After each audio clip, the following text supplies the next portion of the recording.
Já foi prejudicado pela lei? No arriscado mundo da fraude. Você é membro de algum órgão de segurança pública? Determinar a verdade pode ser uma questão de vida ou morte.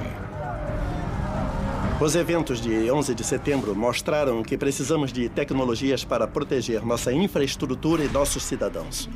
A tecnologia de ponta pode desmascarar o mentiroso? Ou a resposta está em cada um de nós?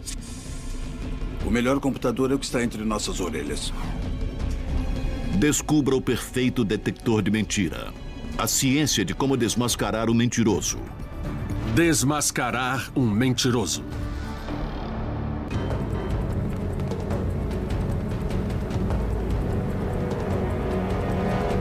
É a forma mais comum de fraude e todos somos culpados disso. Tá bom. Negou informações de propósito? Responde a pergunta. De mentiras inofensivas a negar assassinatos a sangue frio, mentir é fazer uma declaração falsa com a intenção de enganar. Todo mundo mente. Eu acho que é uma marca do comportamento humano. Pode vir em uma variedade de formas, mas o ponto principal aqui é que foi criado para enganar. Essa é a chave e você tem que saber que está enganando. Nem todas as mentiras são a mesma coisa. Existem as mentiras brancas. Se eu digo, essa roupa me faz parecer gorda, eu não quero que você diga, não, sua gordura faz você parecer gorda. Então você vai dizer, é claro que não te faz parecer gorda. Essa é uma mentira branca que protege sentimentos. Existe a mentira parcial. Um criminoso estava na cena do crime. Ele diz que estava na cena do crime e mente sobre um aspecto, a arma. Ele diz, eu tinha uma arma, me deram ela. E existe a mentira completa ou deslavada. Eu não tive relações sexuais com aquela... Ouvimos Bill Clinton negar enquanto balançava a cabeça afirmando. Como podemos descobrir uma mentira? Alguns acreditam que a linguagem corporal é uma arma mortal. Coisas como agitação, coçar o pescoço, cruzar os braços ou suar espontaneamente. Até esses comportamentos nem sempre querem dizer que estamos mentindo. Às vezes, querem dizer algo totalmente diferente. Quando se trata de uma investigação criminal ou questão de segurança nacional, a grande arma para detectar mentiras tem sido o polígrafo, uma máquina que mede desvios fisiológicos de uma pessoa. Eles chamam de detector de mentira. É um apelido errado, porque não é um detector de mentira, é um detector de estresse.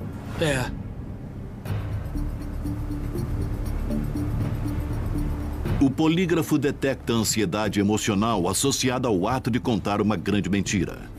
Quando o mentiroso sabe que terá que encarar sérias consequências se for pego.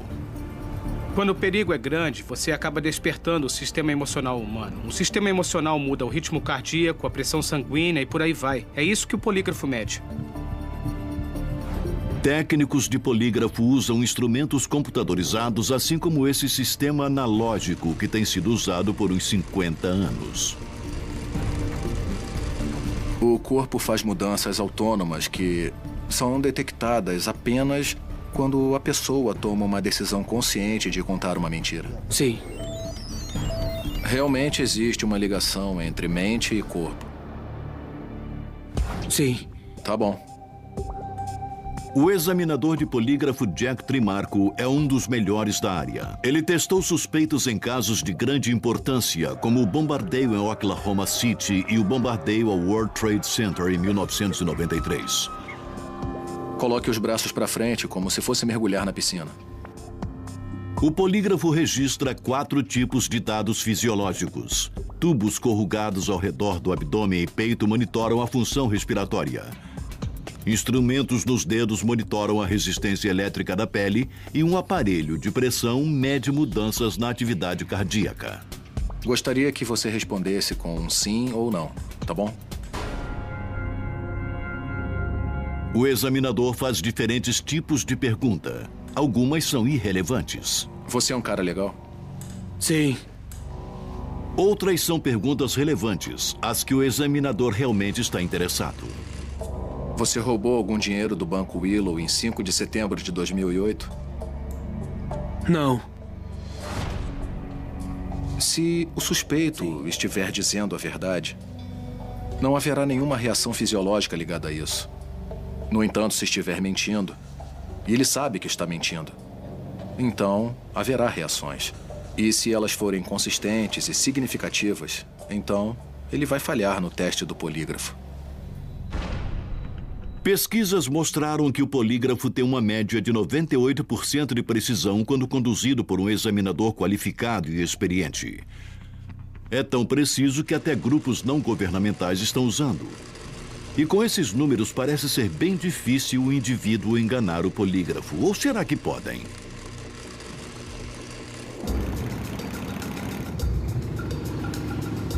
O Departamento de Álcool, Tabaco e Armas de Fogo, ou o ATF, tentou se infiltrar nos Mongols, uma gangue de motos violenta que atua no sul da Califórnia. Os Mongols estavam envolvidos em uma grande quantidade de atividades criminais. Eles foram acusados de lavagem de dinheiro, tráfico de drogas, outros crimes, chegando até ao assassinato. Agentes da ATF disfarçados de motociclistas tentaram entrar para a gangue. Um dos testes era passar pelo exame do polígrafo. Disseram que eles precisavam fazer o teste do polígrafo para que tivessem certeza de que as histórias eram verdadeiras. Os Mongols contrataram examinadores de polígrafo privados e membros armados da gangue ficavam atrás do agente disfarçado, enquanto ele estava preso à máquina para ver se era legítimo.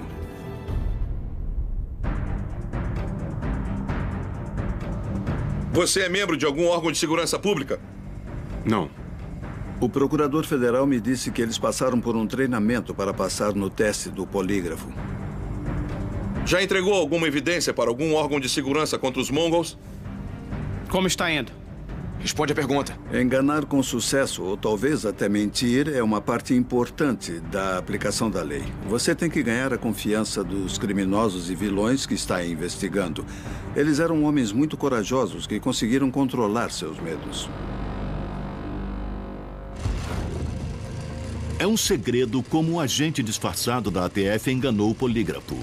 Mas eles provaram que a tecnologia não é infalível. Sim. E que mentir nem sempre é uma coisa ruim. Ter enganado e sido aceito pelos Mongols levou à prisão de mais de 60 membros da gangue. Acreditamos que enfiamos uma estaca no coração dos Mongols. Já apanhou da segurança pública? A segurança pública pode ter aprendido medidas para derrotar o polígrafo, mas e uma pessoa comum? Qualquer um pode enganar o detector de mentira? Sites da internet antipolígrafo desafiam sua credibilidade. Eles oferecem dicas e truques para enganar o teste. Algumas das coisas que eu soube é que colocam desodorante na ponta dos dedos porque é onde eles vão medir o suor da pessoa.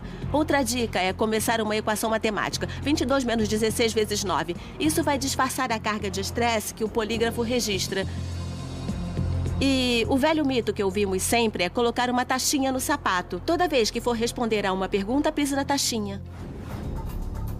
Oponentes do polígrafo dizem que apertar uma taxinha quando falar a verdade em uma pergunta e também quando estiver mentindo vai provocar uma resposta similar à dor e com isso enganar o teste. Mas examinadores de polígrafo experientes avisam que eles têm seu próprio jeito de perceber essa tática. Encorajamos essas pessoas que pretendem mentir a usar essa tática, porque uma das coisas mais fáceis para detectarmos. A reação é muito fora da proporção que devia ser. Esses charlatões estão dizendo para as pessoas como enganar o teste do polígrafo. Quando, na verdade, não se engana o teste do polígrafo. Você engana o examinador do polígrafo. Então, claramente, essa é uma função que necessita experiência. Onde o examinador de polígrafo estudou e quem ensinou tudo para ele. Um mentiroso pode não ser capaz de enganar um examinador de polígrafo experiente e bem conceituado. Mas questões de segurança nacional podem requerer novos métodos para desmascarar os mentirosos que podem ameaçar nossas vidas. Tecnologias de ponta podem tornar virtualmente impossível mentir sem ser pego.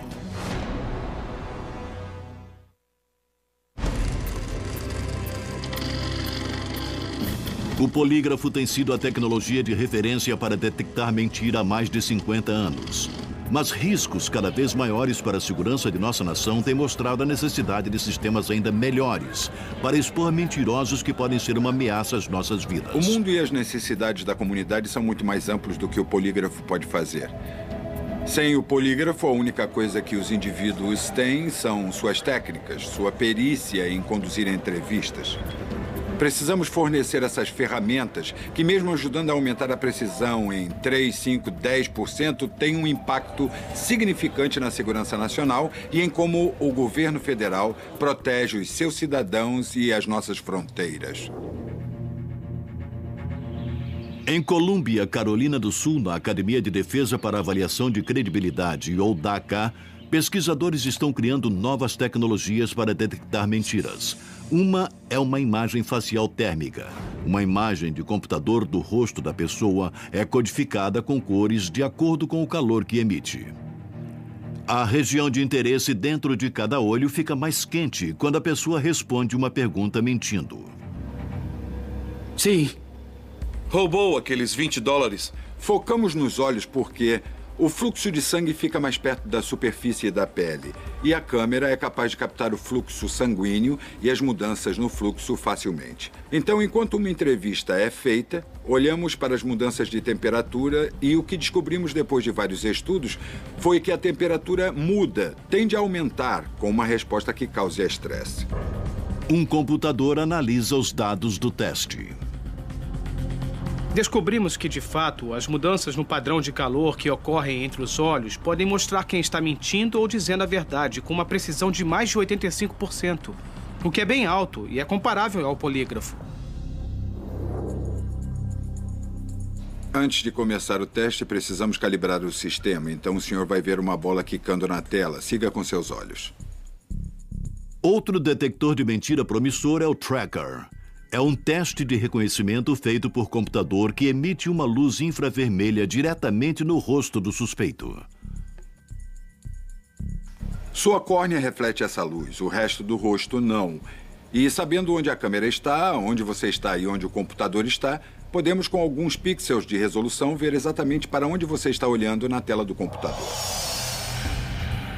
O tracker segue os olhos da pessoa e seus movimentos para descobrir se uma foto é ou não é conhecida.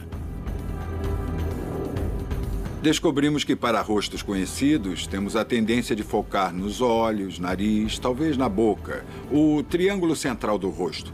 É aqui que a maior parte do reconhecimento facial vai ocorrer.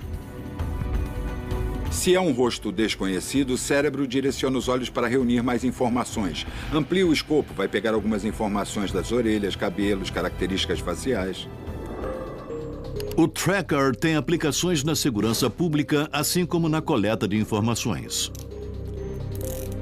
Você pode se interessar por alguns grupos terroristas. Você conhece esses indivíduos? Então, isso é óbvio, quando se está tentando descobrir se o suspeito esteve associado a esse grupo de pessoas. Analisando, por favor, espere. Para resultados precisos, a imagem fotográfica deve ser irreconhecível para a maioria das pessoas. Não pode ser uma imagem que todo mundo que você testa já tenha visto. Se é uma pessoa que aparece sempre na televisão ou no jornal, é claro que todo mundo vai reconhecer esse rosto. Por isso tem essa limitação. Então, se contornarmos essa limitação, é uma técnica muito poderosa. O Tracker e a imagem facial térmica operam sem fios, o que os diferencia do polígrafo. Estamos tentando criar uma forma sem contato, fácil e confortável de conduzir as entrevistas e, mesmo assim, conseguir tanta ou mais informação do que no passado. Pesquisadores também estão estudando uma forma de combinar essas novas tecnologias para criar um superdetector de mentira que pode superar o polígrafo. A ideia é que, no geral, quanto mais sinais você tenha, mais informações obterá e melhor será a precisão da sua decisão. Apesar dessas novas máquinas sofisticadas, outros preferem uma abordagem de baixa tecnologia. Algumas dessas pessoas roubaram dinheiro e este homem diz que eles estão mentindo. Conheça Paul Ekman, um genuíno detector de mentira humano. Ekman é o maior especialista do mundo em leitura de expressões faciais sem o uso do polígrafo. Ekman diz que a face revela a natureza dupla dos seres humanos. Somos uma sociedade de alta tecnologia em que a regra não escrita é: se a máquina não pode fazer, não vale a pena fazer. Mas pelo que sei, o melhor computador está entre nossas orelhas. Ekman procura por testa franzida, sorrisos, tiques, caretas, risadas nervosas e rugas, expressões que podem sinalizar uma mentira. Eu abri o envelope e já estava vazio. Não dá para pegar um dinheiro que não está lá. Ele fez uma coisa que foi olhar para cima. Se você está inventando a mentira enquanto fala, não tem tempo para ensaiar e se preparar. Essa é a primeira coisa que sugere que talvez ele não esteja falando a verdade. Ekman procura especificamente microexpressões. São expressões faciais involuntárias intensas que duram menos de meio segundo. A maioria das pessoas não consegue perceber, mas Ekman sim. Nesse breve momento, microexpressões normalmente revelam emoções como raiva, medo, nojo e desprezo. Cada uma dessas pode estar encobrindo uma mentira. Uma microexpressão pode ocorrer por causa de uma escolha deliberada de ocultar como você se sente, ou pode ocorrer quando você reprimiu a emoção que sentiu mesmo sem estar ciente de que a reprimiu. E qualquer um pode aprender a vê-las. E quando você vê, seus olhos se abrem e nunca mais deixará de vê-las. Parte do ato de mentir é fazer uma cara diferente. Mas os mentirosos podem não ter controle completo de suas expressões faciais. Esse rapaz fez esse movimento com a testa o tempo todo, durante a entrevista. Eu vi o dinheiro e só fechei a mala. Só isso. É um sinal de medo. Você pegou o dinheiro da outra sala? Não. Vejam o movimento da testa de novo. Ekman diz que ele não está dizendo a verdade. O indivíduo não estava ciente de que seu cérebro está em um cabo de guerra entre as regiões subcorticais, o centro das emoções, e o córtex, motor primário e suplementar que controla os movimentos faciais, como levantar a sobrancelha. A emoção está dizendo, me mostra medo. A parte externa do cérebro está dizendo, não, não mostre o medo. Então tem essa luta pelo controle e por causa dessa batalha, você vê expressões vazando rapidamente antes da parte externa do cérebro tomar o controle. A maioria das pessoas deixa vazar uma microexpressão em algum momento.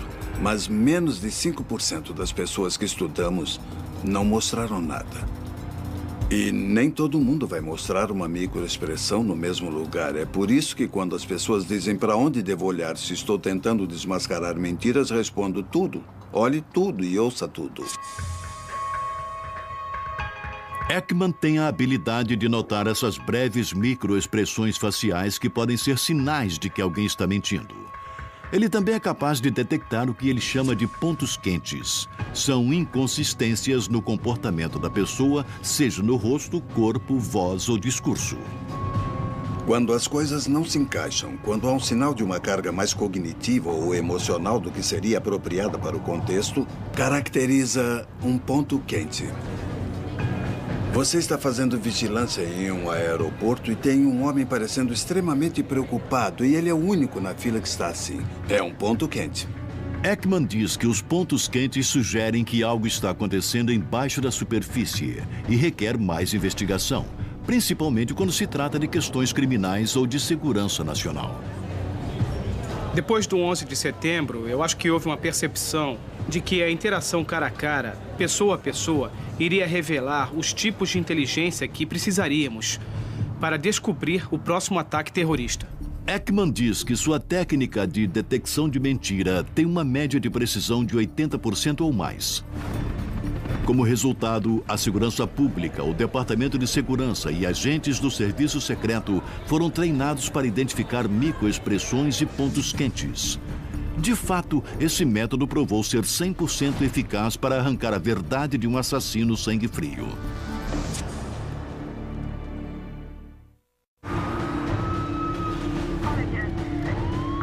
Você pode apenas olhar para o rosto de uma pessoa e saber se ela cometeu um crime hediondo?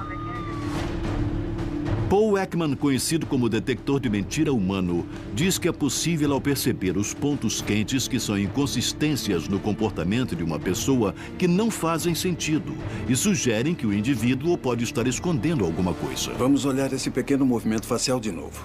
Ekman oferece cursos de treinamento com o objetivo de detectar os pontos quentes em pessoas que podem ser uma ameaça. Suas técnicas ajudaram Roy Pascal a buscar a verdade em um caso de homicídio. A melhor coisa que aprendi com Ekman foi sobre a ilusão de ter tido um pressentimento, ter sentido alguma coisa. Pascal é um artista forense e ex-tenente da Divisão de Segurança Pública da Carolina do Sul. Ele desenhou inúmeros retratos falados de suspeitos baseados em relatos de testemunhas. Em vários casos, depois do retrato falado, os detetives me perguntavam: você acredita que esta pessoa está dizendo a verdade? Alguns crimes são bem sérios. Não são coisas para serem levadas na brincadeira. Então, eu senti em certo momento que eu precisava ir além do pressentimento ou da desconfiança e tentar descobrir o que tinha disponível na comunidade científica, para descobrir se a pessoa está dizendo a verdade. Pascal estudou os métodos de Paul Ekman para detectar mentira. Ele também concorda que comportamento verbal e não verbal é a chave para identificar uma fraude. Isso te dá uma base além do pressentimento ou da intuição para decidir se a pessoa está dizendo a verdade. A habilidade de detectar mentira de Pascal foi colocada em teste em 1994. Susan Smith, de Union, na Carolina do Sul, na época com 23 anos, disse que um atirador afro-americano roubou seu carro e sequestrou seus filhos. Eu quero dizer para os meus filhos: a mamãe ama muito vocês. E o papai e a família toda ama muito vocês. E que vocês precisam ser muito fortes.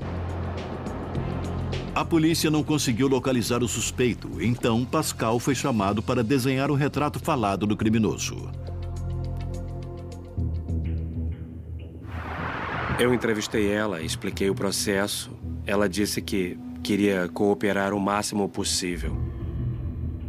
Mas Pascal imediatamente notou um ponto quente. Susan Smith poderia estar mentindo.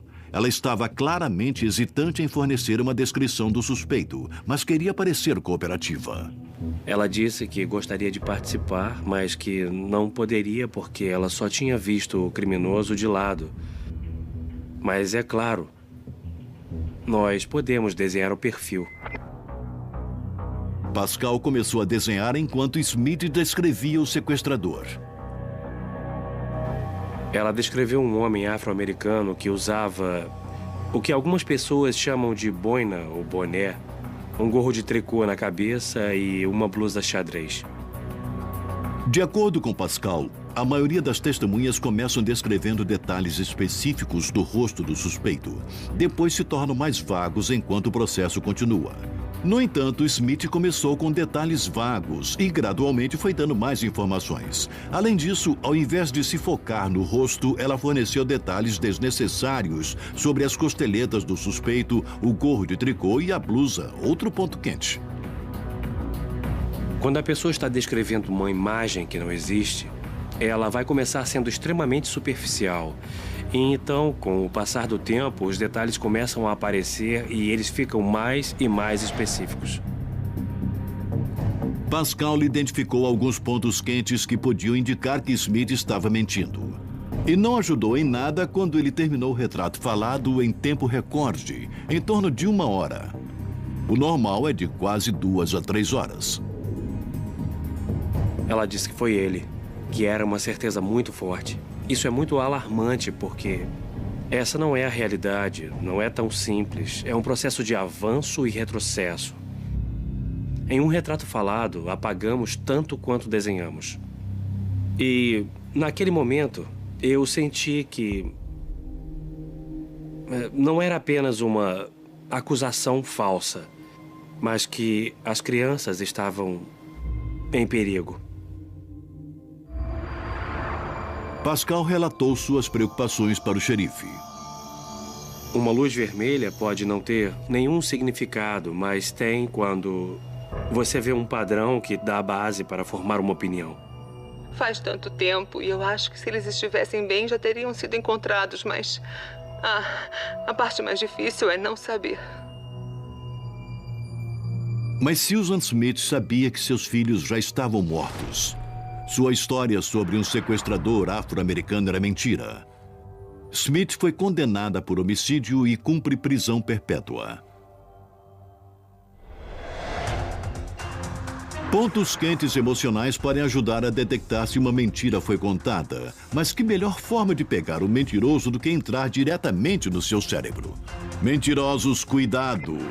Uma nova tecnologia promete literalmente ler sua mente. Parece uma cena de um filme de ficção científica. Mas Jennifer Vendemia não é uma cientista louca. Ela está buscando o coração da mentira mapeando o cérebro humano. E algum dia, se ela tiver sucesso, será possível identificar, na hora, mentirosos em aeroportos e qualquer outro lugar público. Seria bom se você pudesse ir ao aeroporto e eles dissessem: você pretende fazer alguma coisa errada nesse avião? E você respondesse: não. E pronto, você entraria direto. Não seria ótimo?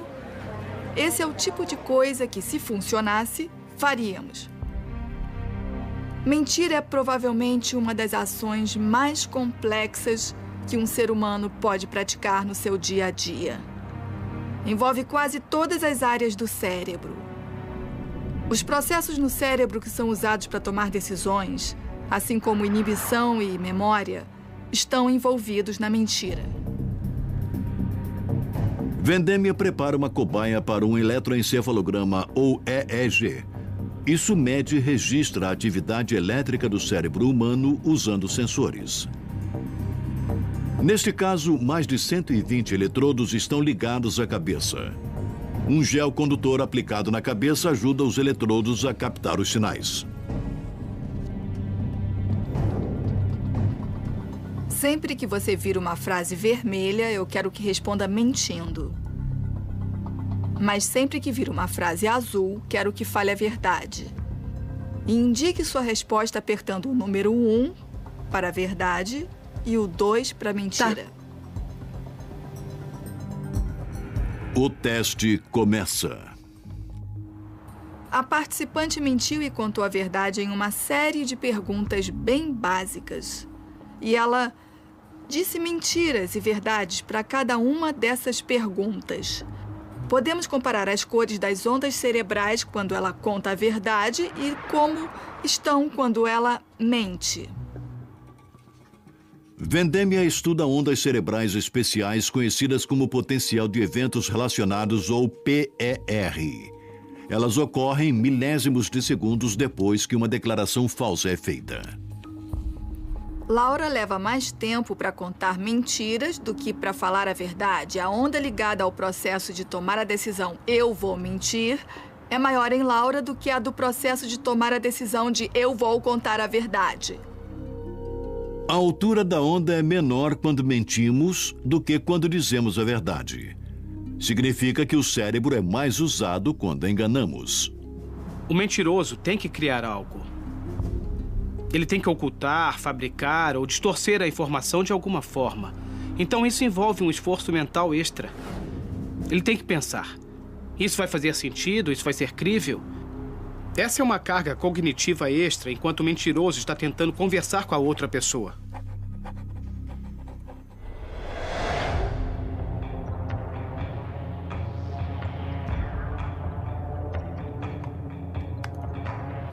Vai ficar com esse espelho. Assim vai ver os estímulos atrás de um scanner, tá bom? Tá. Eu vou te levantar e colocar no scanner. Tá bom. Outra tecnologia promissora é a ressonância magnética funcional, ou RMF. Quando a pessoa está dentro dessa máquina especializada de ressonância magnética, ela responde declarações verdadeiras ou falsas pressionando controles manuais. As sondas da MRF apontam áreas do cérebro que estão mais ativas quando ela está mentindo. Quando você conta uma mentira, existe mais atividade no córtex do que quando está falando a verdade. E essa atividade tende a ficar localizada nas regiões anteriores do córtex, particularmente no hemisfério esquerdo, onde processamos a fala. Outra coisa é que existe grande atividade no cingulado anterior, que tem relação com a atenção. Os exames cerebrais com o RMF podem se tornar uma das formas mais confiáveis de se pegar o mentiroso. Mas pode haver algo ainda melhor? Esse aparelho em forma de domo, conhecido como fotogrametria, combina dados do RMF e do EEG para formar um modelo em 3D. Isso nos ajuda a saber que os dados do EEG que medimos e os do RMF dela estão vindo exatamente do mesmo lugar no cérebro. A tentativa de vendêmia é realizar algo que nunca foi feito nos estudos sobre a mentira: isolar a mentira das outras coisas que estão acontecendo no cérebro. Esse é o futuro dos detectores de mentira: ser capaz de pegar o mentiroso no ato. Mas para descobrir uma mentira do passado, é necessário uma outra tecnologia.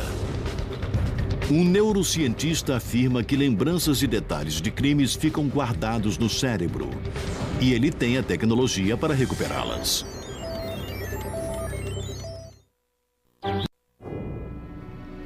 Em 1977, Terry Harrington, de 17 anos, estava se formando no ensino médio e tinha um futuro brilhante.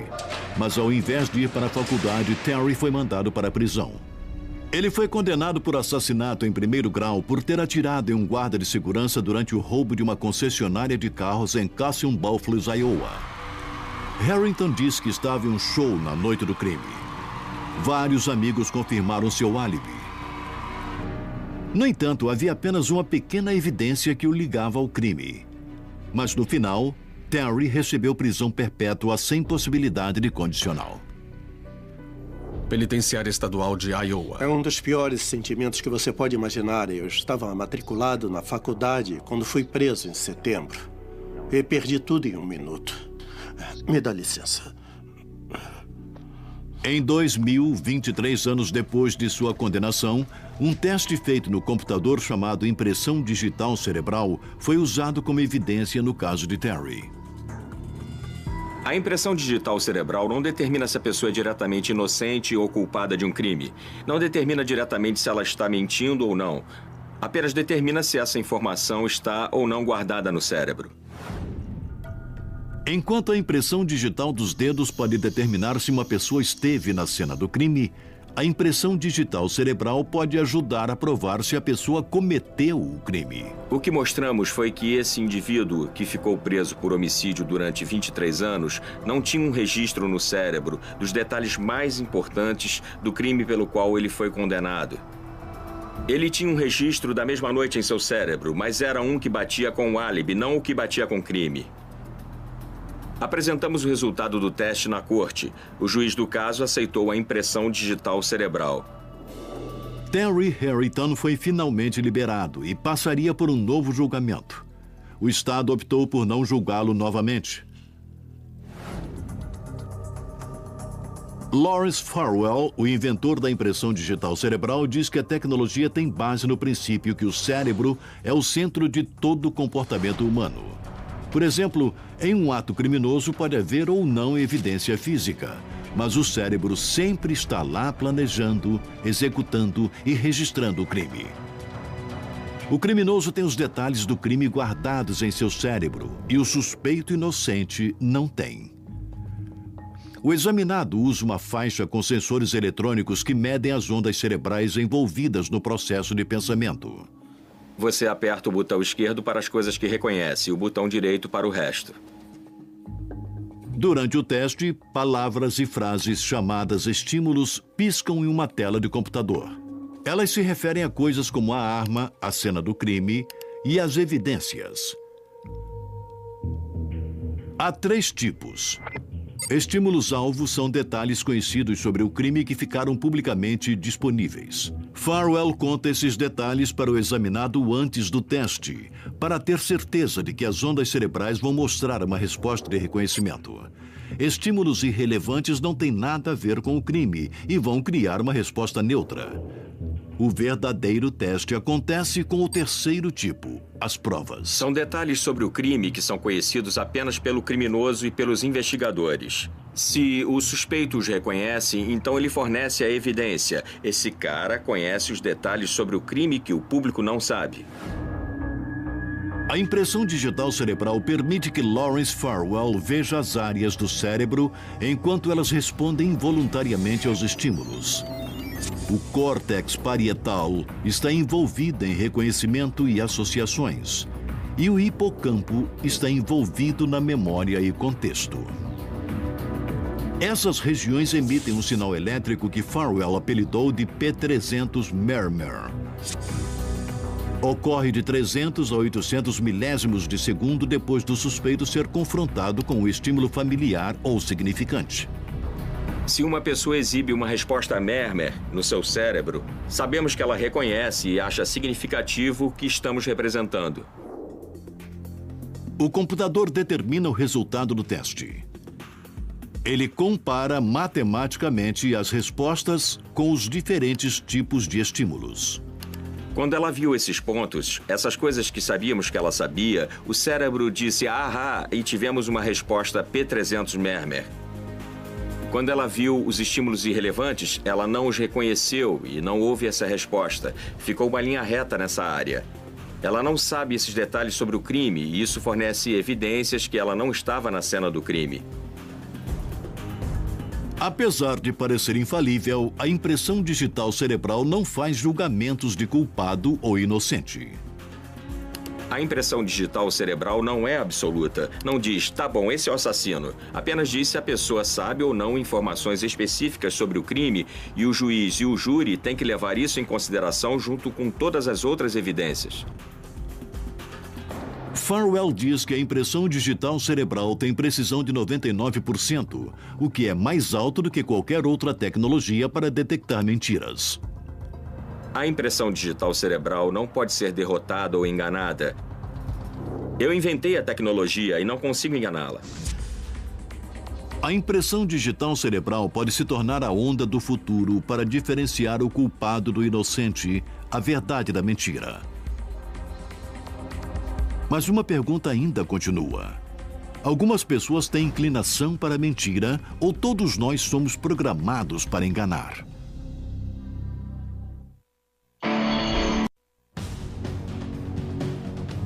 Ninguém gosta de ser chamado de mentiroso. Mas a verdade é que a mentira se tornou uma parte tão grande das nossas conversas diárias que quase não a notamos. E na maioria das vezes não acreditamos que estamos mentindo. Esse é o ponto-chave. Você tem que acreditar que está enganando. Não importa o quanto seja bizarro, se você acredita que é verdade, não é mentira. Se você acredita que vai trabalhar todas as manhãs em uma nave espacial dirigida por alienígenas, se você acredita nisso, não é mentira. É errado, mas não é uma mentira. Então, com que frequência uma pessoa comum mente conscientemente? A psicóloga Bella De Paula examinou a frequência com que mentimos. Ela pediu para quase 150 pessoas manterem um registro diário de todas as mentiras que elas contaram durante uma semana. E o resultado foi chocante. Mais de 1.500 mentiras. Eu acho que o importante aqui é que todo mundo mente. Todos os dias ou talvez várias vezes por dia. A maioria das mentiras contadas pelas cobaias eram inconsequentes, as chamadas mentiras brancas que não ferem os sentimentos dos outros, ou que faz o mentiroso parecer ser uma pessoa melhor. Coisas do tipo, eu vou te ligar, você tá ótima, fiquei preso no trânsito, por isso me atrasei. Ou, que ótima ideia, ou eu gostei do seu amigo. Nós mentimos, ótimo atalho, se não nos pegarem. E a maioria das cobaias parece confiante de que suas mentiras não foram notadas. Até onde eles sabem, ninguém nunca descobriu que estavam mentindo em mais de 70% das mentiras que contaram. Estão confiantes por um bom motivo. Mas mentir é um comportamento que aprendemos ou fomos criados para enganar? As pessoas têm que usar o cérebro ativamente no momento em que mentem para planejar e executar suas decisões de mentir e enganar. E o desenvolvimento de pesquisas de imagem cerebral nas últimas décadas abriu um novo campo para os pesquisadores estudarem as funções do cérebro durante a mentira. A cientista Yaling Yang descobriu que o cérebro de mentirosos patológicos, pessoas que mentem compulsivamente, funciona de forma diferente do cérebro daqueles que ocasionalmente contam mentiras brancas. Eles mentem sobre tudo.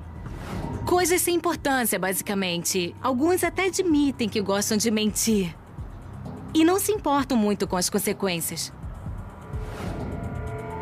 Yang usa a ressonância magnética, ou RM, para comparar os cérebros de mentirosos patológicos com um grupo de controle que não tem histórico de mentir compulsivamente. Encontramos um aumento de 25% na substância branca pré-frontal nos mentirosos patológicos, comparados ao grupo de controle. Substância branca consiste em tecidos conectivos que carregam sinais elétricos para grupos de neurônios chamados substância cinzenta, que processam a informação na essência. A substância cinzenta pode ser comparada a um computador, enquanto a substância branca são os cabos conectados ao computador que reúnem diferentes ideias. Então, quanto mais substância branca, mais ligações e mais rápido a informação vai viajar de um lugar para o outro. E mais fácil vai ser para o sistema funcionar e cumprir a tarefa. A ressonância magnética mostrou que mentirosos crônicos têm um excedente de substância branca em regiões do cérebro que capacitam a maioria das pessoas a tomar decisões morais. Apontar a quantidade de substância branca no cérebro pode um dia ser útil para identificar suspeitos de crimes. O córtex orbitofrontal é muito importante nas tomadas de decisão, enquanto o córtex frontal inferior e o frontal médio são importantes em executar decisões. Então, achamos que o aumento de substância branca nessas regiões pré-frontais pode dar ao mentiroso patológico a vantagem de mentir sem ter que fazer tanto esforço quanto as pessoas que não têm tanta substância branca no cérebro. Picos de crime e terrorismo colocaram o mundo em alerta. Então, a corrida para encontrar o detector de mentira perfeito se tornou uma necessidade do século XXI. Uma variedade de tecnologias poderá surgir em breve no mercado. Mas qual delas será a prova de balas? Vamos tentar combinar polígrafo, medidas cerebrais e nossas medidas e ver não apenas qual é o melhor, mas se existem situações em que a combinação deles é melhor do que apenas um. Não sabemos a resposta para isso. E não saber a resposta me deixa chocado como cidadão quando vejo o tipo de perigo que corremos. Isso tem a ver com medo, isso tem a ver com a nossa segurança. E é por isso que as pessoas sempre vão lutar para encontrar um aparelho perfeitamente preciso para detectar mentiras. Nessa época de incertezas, mais do que nunca queremos encontrar a verdade. Agora, tecnologia e ciência juntaram forças para farejar os mentirosos. Versão brasileira Audiocorp.